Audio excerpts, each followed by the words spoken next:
Queridos amigos, he grabado esta pequeña sesión porque he recibido unos cuantos mensajes desde Instagram que de alguna manera parece que son una petición de ayuda. Yo sé que hay muchas personas que están sufriendo, muchos de vosotros estáis sufriendo. No conozco a nadie que no esté sufriendo de una u otra forma. Y hay una tendencia muy perniciosa de la mente a irse al pasado, lo sabemos todos, sobre todo para ver todas las cosas que no nos han funcionado, para lamentarnos por todos los errores que hemos cometido. Es como si viéramos lo negativo con una claridad verdaderamente sorprendente. ¿No os llama la atención esto? ¿Por qué cuando miramos hacia el pasado no celebramos también la cantidad de aciertos que hemos tenido? ¿Por qué cuando miramos hacia el pasado no vemos las cosas con un poquito, con una mayor perspectiva? ¿Por qué hay esta tendencia de la mente cuando está sometida a una situación muy estresante a enfocarse exclusivamente en lo que no salió bien, en los errores que cometimos, en las decisiones que tomamos y nunca las teníamos que haber tomado? Entonces, lo primero que quiero deciros es que hagáis todo lo que esté en vuestra mano para enfocaros en el presente, en el aquí y en el ahora. Sé que no es un aquí y una ahora fácil. Ahora bien, si realmente tenéis esa disposición abierta y humilde a explorar posibilidades que puede haber hoy en día, oportunidades que pueden estar a lo mejor ocultas, si tenéis esa disposición abierta y humilde, y si confiáis que antes o después vais a encontrar un camino, no tengo la menor duda de que lo vais a encontrar. Y si por H o por B decidís visitar el pasado, fijaros en aquellas cosas que han funcionado en vuestra vida, las cosas que habéis hecho bien, las decisiones que han sido acertadas. No hay nadie que no cometa errores. No es justo mirar al pasado solo para ver lo que no funcionó. Y si os proyectáis al futuro, por favor, no llevéis preocupación, angustia. Ya hay bastante en el día a día para que todavía pongáis más angustia en vuestra vida. Yo sé que lo que voy a comentar puede resultar extraño y os hablo desde mi experiencia personal. Cuando el ser humano se siente realmente limitado ante la envergadura de los desafíos, está teniendo un error en su percepción. Él, el ser humano, hombre, mujer, niño, niña, el ser humano nunca está solo. Cuando abrimos el corazón, cuando realmente nos abrimos a la posibilidad de que nuestra forma de pensar, de que nuestra forma de actuar tiene un impacto incluso en las cosas que nos pasan, suceden elementos bastante sorprendentes y extraordinarios. No consideréis que vuestro pensamiento es algo simplemente etéreo, que como un pensamiento no se puede ver, pues no tiene un impacto. Un pensamiento es una forma de energía. Estamos afectando a nivel energético. Dar un paso hacia adelante, aunque sea pequeñito, pero darlo con serenidad, con ilusión y con confianza, marca una diferencia. Esto sé que desafía todos nuestros modelos previos, toda nuestra manera muy limitada de observar la realidad.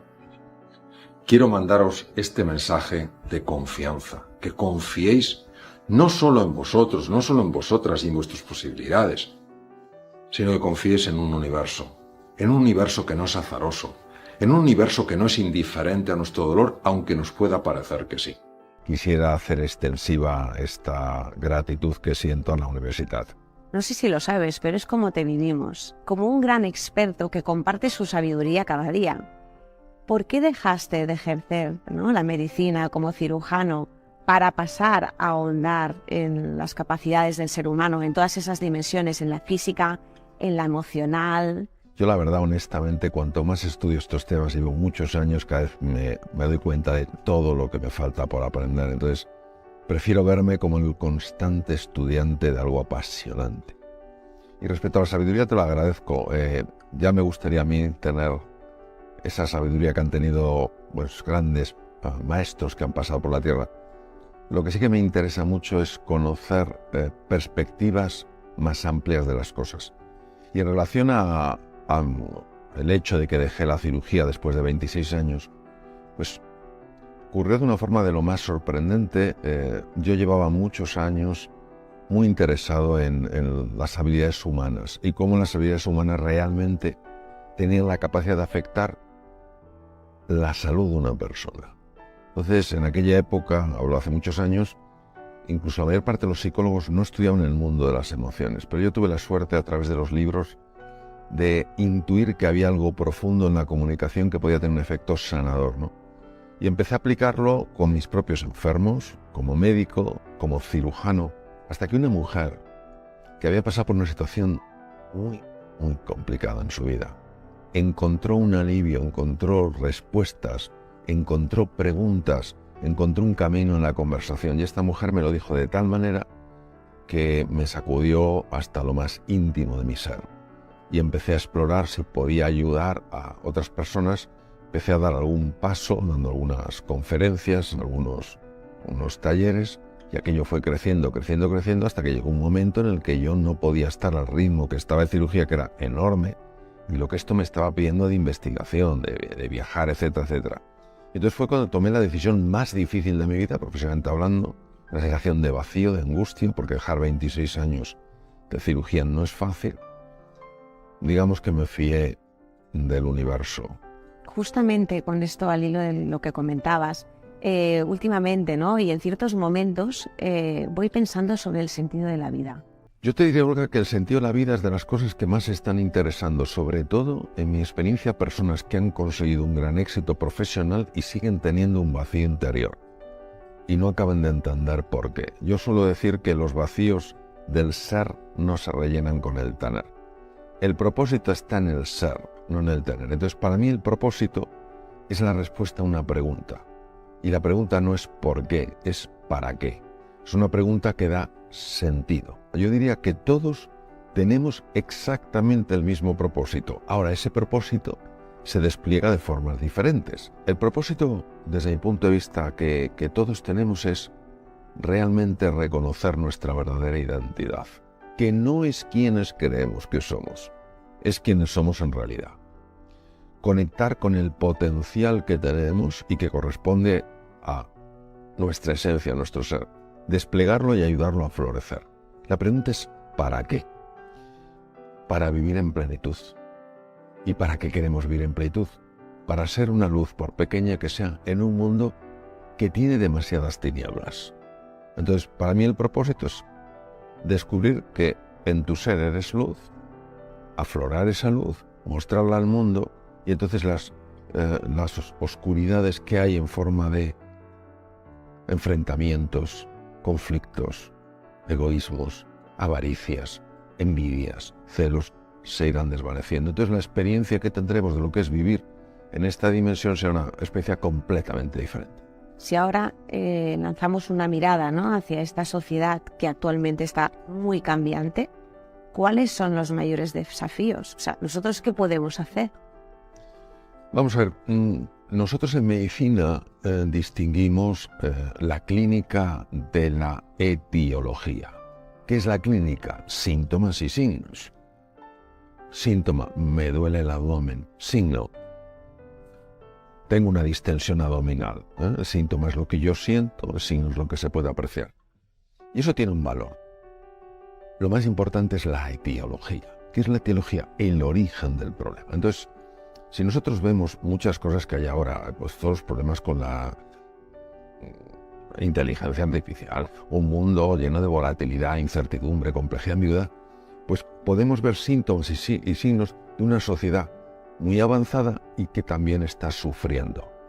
Si nos vamos al origen, a la etiología, desde mi punto de vista, esa etiología, ese origen de todo ese sufrimiento que experimentamos en forma de conflictos, rivalidades, que no es competir, es rivalizar, etcétera, etcétera, depende de dos puntos. El primero es la deshumanización de la sociedad. El ser humano es un ser de encuentro.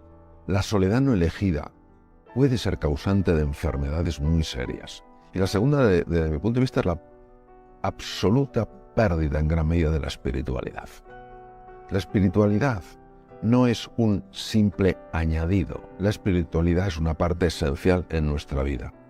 Conectar, unas personas lo hablan de una forma más amplia, el universo, el campo cuántico, otros de alguna manera lo describimos de una forma mucho más personal, un Dios que es amor y que es infinita compasión y sabiduría, es fundamental, porque todos lo sepamos o no estamos también en un viaje espiritual, incluso los que creen que solo existe la materia. Entonces, en el momento en el que una persona reconecta con su dimensión humana y su dimensión más profunda, más trascendente, hay un montón de cosas que se resuelven. Porque si yo veo en la otra persona una grandeza inherente a su ser, pues a lo mejor no me voy a alterar tanto cuando tenga un mal día. Si yo creo que la materia es parte de lo que somos, pero no es todo de lo que somos, tampoco me obsesionaré por lo material, ni me desesperaré porque no lo tenga. Yo creo que si fuéramos en la etiología, fuéramos al origen, resolveríamos un montón de problemas. De hecho, hace un año que estábamos aquí en este mismo espacio de conversaciones Education Talks con Alexandra Molkova, una periodista ucraniana, que bueno, nosotros nos uníamos también a su dolor, ¿no? Porque en ese momento, hacía nada, pues había empezado la guerra entre Ucrania y Rusia. De hecho, lamentablemente a día de hoy perdura y con todo lo que conlleva. Entonces, claro, es que ¿qué está en nuestras manos para generar un mundo mejor? Todos podemos hacer algo. Tenemos que salir de nuestra comodidad. Tenemos que salir de nuestra indiferencia a lo que le pasa a otras personas y tenemos que confiar en que cuando nosotros nos movemos con una voluntad real, no interesada, sino real de ayudar y contribuir, se mueven fuerzas muy poderosas que escapan al razonamiento habitual que manejamos, pero no escapan a la realidad que es. Quiero que pensemos que cuando uno toma una decisión de que quiero ayudar en algo, aunque sea en lo pequeñito, pero haciéndolo de una forma grande, el universo también se está moviendo. Lo decía muy bien Paulo Coelho con una frase que a mí me gusta mucho, que decía: el universo confabula a tu favor. Tenemos el caso de una deportista de alto rendimiento, Simone Biles, que en los Juegos Olímpicos de Tokio del 2020 rompió con el estereotipo del deportista, porque en un momento dado, cuando llega a la final de Tokio, decide abandonar la competición. ¿Y por qué? Pues en pos de reforzar su bienestar emocional. Ha creado un precedente Simone Biles, ¿y qué nos llevamos todos de ello? Bueno, yo creo efectivamente que ha creado un precedente y ha dado un ejemplo muy bonito de coraje, de autenticidad y yo diría de pensar en los demás. Vamos a esta mujer, si no recuerdo mal, había ganado ya 4 medallas de oro y todo el mundo esperaba que siguiera ganando otras tantas. Muchas veces cuando una persona se siente llena de ansiedad o está padeciendo una depresión, puede pensar que eso solo le pasa a los débiles. Ay, debe haber un defecto en mí, los demás están perfectamente, yo estoy mal, ¿no? Cuando ves una persona que ha tenido tanto éxito en su vida, como en el caso de esta gimnasta norteamericana, y llega un momento en que no puede soportar la presión, nos damos cuenta de que somos humanos y tenemos que entender que tenemos nuestras limitaciones y no podemos poner presión y expectativa, pensando que siempre va a estar supuestamente al nivel al que tiene que estar. Somos seres humanos. ¿Y qué ha ocurrido? Que sometido a una presión tan grande, todo el mundo esperando que esta mujer rompiera todo tipo de récords, pues hay un momento en el que ella ha dicho: soy humana, necesito pararme, necesito recuperarme, y esto ahora es la prioridad. Me manda un mensaje muy importante para nuestra sociedad. Fíjate, a mí hay cosas de él que me gustan, otras no me gustan nada, pero Sigmund Freud yo creo que en algunas cosas estuvo muy acertado. Y una de ellas fue cuando habló del ideal del yo. El nivel de exigencia tan grande que a veces la sociedad pone es causante de neurosis. Entonces creo que sí, creo que tenemos que entender que está muy bien tener desafíos, que está muy bien superar metas, pero no tenemos que olvidarnos de nuestro bienestar social, emocional, mental, físico. El gran psiquiatra suizo Carl Gustav Jung lo dijo con una claridad meridiana: lo que se resiste persiste. Si tú te enfrentas a tu dolor, tu dolor va a aumentar. Si te enfrentas a tu miedo va a aumentar. ¿Por qué? Porque estás luchando contra algo para destruirlo, para apartarlo de tu vida, para alejarlo. Esto es lo que racionalmente parece lo más lógico. Vámonos al aspecto contraintuitivo. Lo que se resiste persiste, lo que abraza se desvanece. Lo que hay que hacer con ese perro rabioso no es ir a partirle los dientes, es ir a abrazarle. Porque eso es lo que convierte el perro rabioso en un recurso. Joseph Campbell, que fue el gran experto en mitología neoyorquino, un verdadero erudito, lo mostraba clarísimamente. La sombra es el perro rabioso. La sombra, cuanto más la quieras destruir, más la vas a agrandar. La sombra hay que abrazarla. ¿Por qué? Porque tú no puedes sacar la oscuridad de una habitación. La oscuridad se desvanece en cuanto metes luz. Solo hay una luz, que es el amor. Y entonces el amor abraza la prueba, abraza la dificultad, abraza al perro rabioso. Con lo cual el perro rabioso es absolutamente transformado. Claro, esto en el nivel racional, esto parece el gran absurdo. Y sin embargo, en un nivel diferente, esto es evidente. Es evidente. Entonces, ¿qué pasa? Que es como si rompieras un patrón mental. El perro rabioso, si ve que alguien va contra él, se vuelve más agresivo. Si ve que alguien viene con los brazos abiertos, lo descoloca. Esto es lo que hacen, por ejemplo, los susurradores de caballos. ¿Por qué los susurradores de caballos, por ejemplo, los mapuche en Chile, por qué no tienen que utilizar con los caballos salvajes? ¿Por qué no tienen que pegarles? ¿Por qué no tienen que herirles? ¿Por qué no tienen que dañarles? ¿Por qué se acercan? Un caballo salvaje puede ser muy peligroso, te puede matar de una coz. Porque ellos abrazan. Lo que pasa es que esto está tan alejado del condicionamiento mental que se vive como una estupidez. Y sin embargo, cuando uno va viendo no solo sus propias experiencias, sino lo que han dicho figuras tremendamente relevantes, uno se da cuenta de que esto tiene un enorme sentido, por contraintuitivo que parezca. Entonces, ¿qué pasa? Que es verdad que el alejarse del perro rabioso hace que el perro nos persiga. Es posible que corramos más que el perro o no. Es verdad que atacar al perro rabioso nos hace sentirnos fuertes, pero esta reactividad de la mente condicionada, de la mente egoica, de la mente dualista, da dos opciones muy limitadas. Hay una tercera, que es el fluir.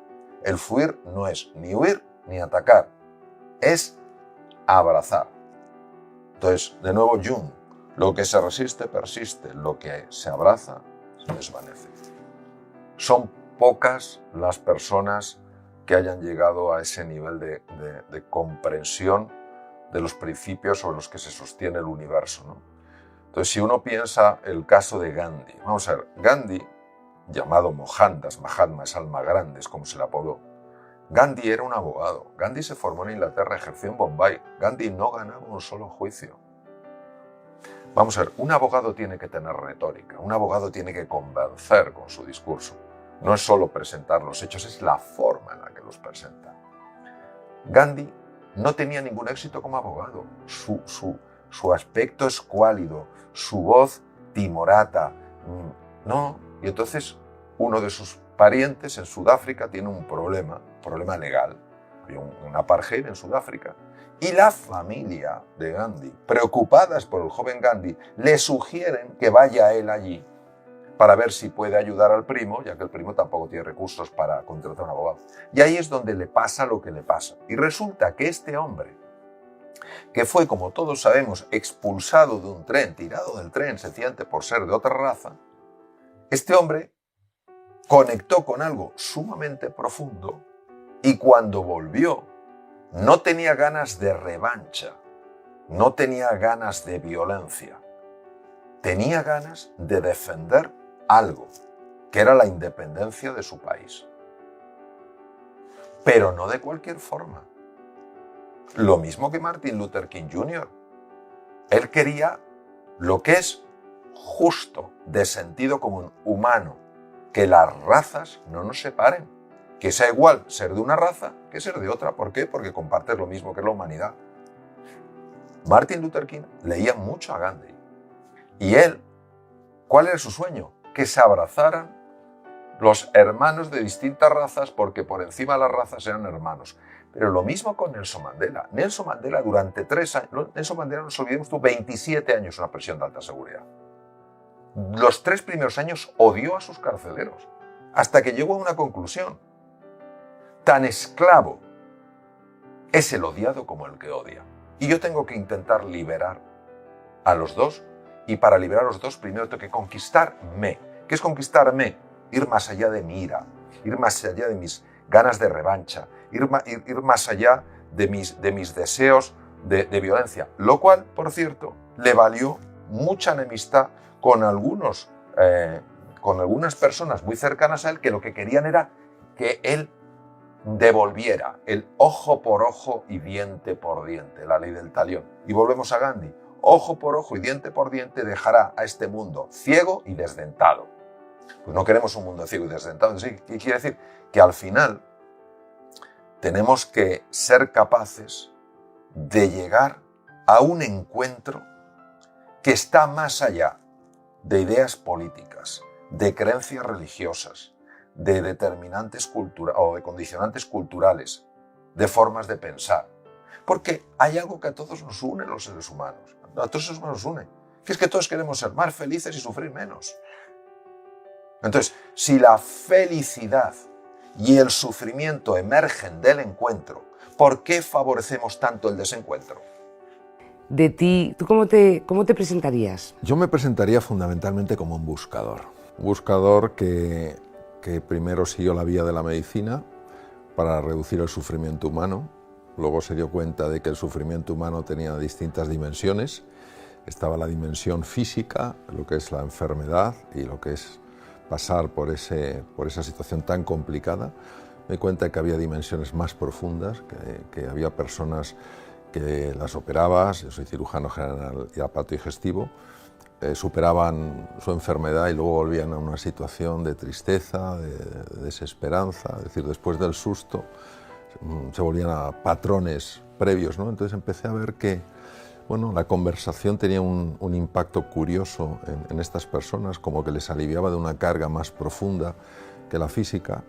Siempre me interesó no solo la dimensión física, sino también la dimensión mental y espiritual de la persona, y eso de alguna manera me llevó a dar ese salto para intentar despertar lo que yo llamo el potencial dormido, ¿no? La verdadera versión, la verdadera esencia de la persona. Todo esto es el resultado de una búsqueda de cómo podemos las personas sufrir menos y ser más felices. ¿De dónde parte nuestro sufrimiento? ¿Qué es la felicidad? Junto a mi búsqueda científica y técnica de cómo podía aplicar los conocimientos de la medicina moderna para resolver o ayudar a resolver enfermedades, surgió esa inquietud profunda de cómo a través de la palabra se podía llegar a movilizar esos recursos que ya habían descrito hace 2500 años los médicos griegos con un abordaje que ellos llamaban el arte médico. Entonces me interesaba mucho cómo unir la parte científica y técnica con la parte más del arte, de la comunicación, ¿no? Y esta inquietud, sumado a lo que me decían mis enfermos de cómo les impactaba, pues fue lo que de alguna manera me llevó a dar el siguiente salto hace 20 y tantos años, que fue dejar la cirugía para seguir investigando en este campo, publicando y, en fin, hablando de estos temas, como ahora contigo. Eres cirujano, eres conferenciante y luego hay una cosa que pones que es estudioso, por decirlo de alguna manera, de la inteligencia, ¿no? Sí. Y a mí me impresiona cómo se estudia la inteligencia. Ese interés por saber en qué consistía la inteligencia, pues al cabo de los años no solo me llevó a estudiar el tema, sino irme con el profesor Howard Gardner y David Perkins, que son pioneros en el mundo en el estudio de las inteligencias, y entender que todos somos inteligentes, que no hay ninguna persona que no sea inteligente, que hay distintos tipos de inteligencia. Entonces yo no tengo una inteligencia lógico-matemática, pero tengo otros tipos de inteligencia. Entonces cuando tú entras en ese tipo de inteligencia, tú fluyes. ¿Cuál es el valor más importante que deberíamos, no sé si se trabajan los valores o no se trabajan, y cuáles son los que crees que están más asentados en la sociedad y los que más nos hacen falta? Para mí el valor supremo solo es uno, el amor. El amor, porque el amor es una fuerza absolutamente descomunal. ¿Por qué no vemos esa fuerza en acción? Porque el amor que muchas veces nosotros tenemos es un puro trueque. Yo te quiero si tú eres como quiero que seas. Y voy a jugar con ese amor, a lo mejor no de una forma explícita, pero sí implícita en la forma en la que te miro, en algún gesto, etc. El amor del que hablo yo es el famoso agape de los griegos, que es un amor gratuito, es un amor sin condiciones. El poder de este amor es tan brutal, porque cuando una persona se siente amada de esa manera, algo en su interior empieza a reconocer su verdadera esencia, su verdadera procedencia. Entonces, a mí me parece el valor de los valores. Entonces, hoy en la sociedad, ¿qué ocurre? Pues que hemos perdido tres cosas. Yo hice un programa muy extenso con Bután. En Bután hablan de que hay tres divisiones, que es el origen del sufrimiento humano. Primero, que estamos separados de nosotros mismos. ¿Qué quiere decir? Que no nos amamos. La segunda es la división con los demás. No nos amamos. ¿Qué ocurre cuando tú te sientes realmente amado por un extraño? Y ese amor no tiene que ser que esa persona te quiera efectivamente, sino que te trate como si te quisiera. Pues algo en tu interior se abre. Y el tercer elemento es el amor a la naturaleza. No amamos a la naturaleza. Usamos la naturaleza y a veces abusamos de la naturaleza. Y al final de nuestra vida, ¿en qué se nos va a examinar? No se nos va a examinar en los másters que tenemos, en los PhDs que tenemos, en las cosas que hemos hecho. Se nos va a examinar en el amor. ¿Has sido capaz de tratar a las personas con amor? ¿Has sido capaz de entender que en el tener todos tenemos cosas distintas, pero en el ser todos compartimos el mismo ser? Tú, teniendo toda la base que tienes y todo el conocimiento que tienes, ¿cómo lo ejecutas dentro de ti? ¿Me explico? Porque tiene que ser muy difícil, porque tú tendrás épocas malas también y te caerá mal alguien de repente, ¿o no? La perfección es el estándar más bajo del mundo. Ya hablaba de ello Freud cuando decía el ideal del yo, ¿no? Del mundo, tengo que ser perfecto, tengo que ser perfecto. Eres humano. Y un ser humano, pues es como una combinación entre algo que es perfecto, que es su ser, y algo que no es perfecto, que es su naturaleza más material, y tienes que amar las dos cosas. Tienes que amar tu naturaleza humana. Y en ese amor yo creo que es cuando uno empieza a sanar sus heridas. ¿Cómo educas a tus hijos? O sea, ¿cómo? Porque es una gozada, por un lado, pensar que tu padre tiene todos esos valores tan claros y todos esos estudios tan claros. ¿Cómo les educas con tanto conocimiento del ser humano? Bueno, Marta, yo creo que una cosa es el saber y otra cosa es el saber hacer. Es verdad que en el saber, por años, pues algo sé, porque me he pasado toda la vida estudiando y sigo haciéndolo, ¿no? Pero el saber hacer es cuando uno a veces se queda corto. Lo bueno es que mis hijos me lo dicen. Qué bueno, claro. Cuando me quedo corto, que sucede unas cuantas veces, es decir, que no llego al estándar que me gustaría, ellos me lo dicen. Y esa confianza que ellos tienen en decírmelo es lo que me gusta. ¿Qué quiero que aprendan mis hijos de mí? Pues quiero que aprendan dos cosas. Primero, que a veces las emociones que tenemos son emociones muy agradables. Oye, pues el amor, la ilusión, el entusiasmo, la confianza. Y otras veces son emociones duras, como la frustración, la sensación de impotencia, la sensación de desesperanza, y que forman parte de la naturaleza humana. Y que intentar acallar unas, es decir, hay emociones buenas y emociones malas. No, son emociones, son energía en acción. Entonces, una vez que ellos ven esas emociones y no tienes esa obsesión en taparlo, que no vean este momento, que es una situación de miedo, lo segundo es decir, la persona libre no es la que vive de acuerdo a sus emociones, sino de acuerdo a sus elecciones. A pesar de que tengo miedo, voy a hacer esto. Ayer me enteré que existía en 2 países, me parece, o 3, el Ministerio de la Soledad. ¿Qué es eso del Ministerio de la Soledad? ¿Cómo puede llegar un país a tener un Ministerio de la Soledad? Es que me parece durísimo. Y la soledad puede ser muy confusa, porque puedes tener una persona que esté rodeada por un montón de personas y sentirse profundamente sola. Entonces, la soledad surge cuando tú no puedes abrir tu corazón, porque sabes que no va a haber un deseo real de comprenderte, sino que lo más fácil es que te juzguen. La soledad surge cuando sientes que tú no perteneces. La soledad surge cuando no sientes que para alguien tengas un cierto valor, una cierta importancia. Bueno, que me encanta el título de Vivir es un asunto urgente. Has escrito 11 libros, ¿no? Me parece. Sí, 11. Bueno, pues a mí, no sé si yo he interpretado mal el título, pero a mí lo de vivir es un asunto urgente, me encanta, porque yo quiero vivir desde que me levanto hasta que me acuesto todo intensamente y a lo bestia. Y de repente veo pues, que se muere la hermana de un amigo mío de un infarto. A mí ahí es cuando me sale la frase que a mí más me gusta, que es la vida es ahora, porque no tenemos ni idea de lo que nos va a pasar dentro de 5 minutos. El libro Vivir es un asunto urgente trata del estrés y trata de las relaciones. Y es verdad, nosotros tenemos la sensación, independientemente de la edad, de que viviremos siempre. No estamos en el presente, y en el presente es donde suceden las cosas. No estar en el presente es no estar en la realidad, es estar en la cabeza. Porque si no estás en el presente, estás en algo que ya no está, pero está en tu cabeza, y si no está, y en el futuro no puedes estar todavía, pero en tu cabeza sí ya lo estás dibujando. Lo que pasa es que es tan difícil luego todo hacerlo, ¿verdad? Yo creo que una cosa que nos ayudaría, Marta, es vivir mucho más en la gratitud. Tendemos a vivir en la queja y no en la gratitud. Al final, yo creo que hay que dar gracias a Dios todos los días de nuestra vida por estar vivos. Sí, sí, por eso yo creo que sí, o sea, vivir disfrutando de la vida en un sentido bonito, y esto es cuando uno entiende que la vida tiene un sentido, es decir, cada día tiene un para qué. Ese término de la felicidad existe como tal, son momentos determinados de la vida.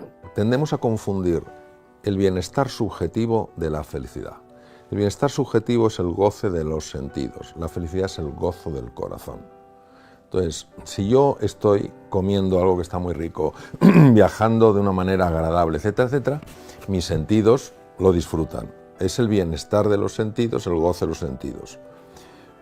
Si yo conecto con una persona, si yo ayudo a una persona, si yo disfruto con una persona, entonces eso es el gozo del corazón. ¿Qué ocurre?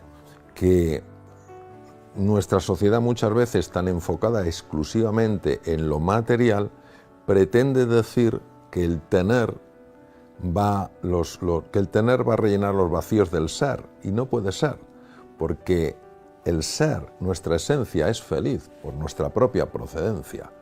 Pero en el tener, ahí podemos conseguir ese bienestar subjetivo, pero no la felicidad. En resumen, la felicidad es una cosa constante, el bienestar es oscilante. Entonces, esta cosa constante que hace que cuando tu bienestar es alto, tú no te lo crees, no te crees que por eso eres el rey del mambo. Y cuando tu bienestar baja, porque hay una pérdida económica, una pérdida personal, claro que te duele, pero no te desmoronas. Es decir, digamos que la felicidad sería la línea que estabiliza esas subidas y esas bajadas que nos produce nuestra propia vida en este entorno de tiempo, de espacio, de materia y de forma. ¿De qué noticia te gustaría ser protagonista? Sí me gustaría ser protagonista de una noticia, por sencilla que fuera, donde grupos rivales, de alguna manera, se abrazan pensando en el bien común. Y entonces, ¿qué podemos construir juntos? Y entonces se puede construir muchas cosas. ¿Cómo se puede convivir con lo que llamas diestrés y la alegría?